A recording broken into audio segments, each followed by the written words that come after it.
Law profession बद्दल तुम्हीही काही चुकीच्या गोष्टी ऐकल्या आहेत का?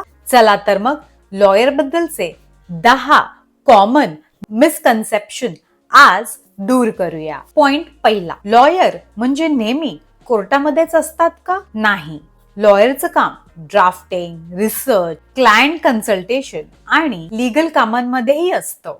पॉइंट नंबर दुसरा, लॉयर झाल्यावर खूप पैसे मिळतात. तर याचं खरं उत्तर आहे सुरुवातीला नाही. सुरुवातीला मेहनत, एक्सपिरियन्स आणि पेशन्स खूप महत्वाचा आहे. पॉइंट नंबर तिसरा, लॉयर प्रत्येक केस जिंकू शकतात. तर याचं उत्तर आहे नाही. लॉयरचं काम म्हणजे क्लायंटची केस कायद्यानुसार बेस्ट पॉसिबल पद्धतीने रिप्रेझेंट करणं. पॉइंट नंबर चौथा, लॉयर म्हणजे खूप भांडखोर असतो.